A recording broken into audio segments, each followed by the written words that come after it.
Kalau ditanya siapa sebenarnya lebih capek antara laki-laki atau perempuan, jujur aja, yang paling capek itu justru laki-laki.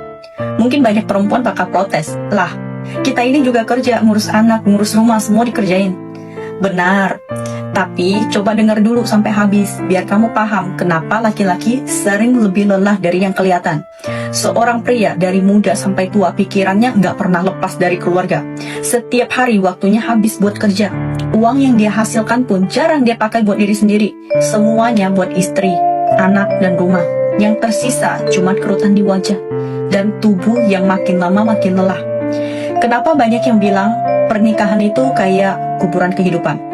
Karena bagi laki-laki, gimana pun dia tetap salah di mata orang. Kalau wajahnya terlalu ganteng, dibilang genit. Kalau kurang menarik, dianggap nggak laku. Kalau gajinya pas-pasan, dibilang nggak becus. Kalau gajinya besar, malah dicurigai punya mainan lain di luar rumah. Akhirnya dia bingung, hidup ini harus dijalani seperti apa. Waktu muda, dia berjuang buat istri dan anak.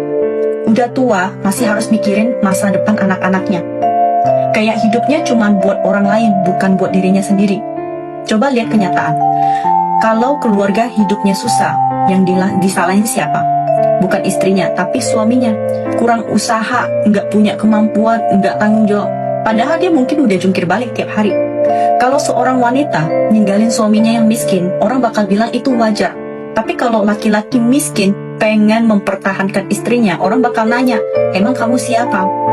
Giliran dia sukses, punya uang, dan pengen bahagia lagi, langsung dibilang nggak setia. Kita sering teriak kesetaraan gender, tapi coba lihat kenyataannya. Laki-laki dituntut buat jadi anak yang berbakti, suami yang bisa menafkahi, ayah yang bisa jadi panutan, dan pekerja yang nggak boleh salah langkah sedikit pun. Karena sekali jatuh, yang ikut jatuh bukan cuma dia, tapi seluruh keluarganya. Beda sama perempuan. Kalau dia memutuskan untuk istirahat di rumah, nggak ada yang nyalain. Tapi kalau pria kehilangan pekerjaan, semua mata langsung menghakimi. Makanya banyak pria sekarang pulang kerja bukan langsung ke rumah, mereka duduk dulu di kendaraan, merokok, diam. Karena cuma di situ dia bisa jadi dirinya sendiri, tanpa harus jadi ayah, suami, atau anak. Begitu pintu rumah dibuka, dia langsung kembali jadi sosok yang semua orang bergantung padanya. Tapi nggak ada satupun tempat buat dia bersandar.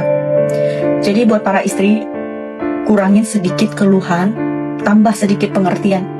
Dia mungkin nggak selalu romantis, tapi dia capek bukan karena nggak cinta, melainkan karena terlalu banyak menanggung semuanya sendirian. Berilah dia sedikit perhatian dan dukungan. Jangan sampai orang yang diam-diam berjuang untuk kamu akhirnya mati rasa dan berhenti peduli.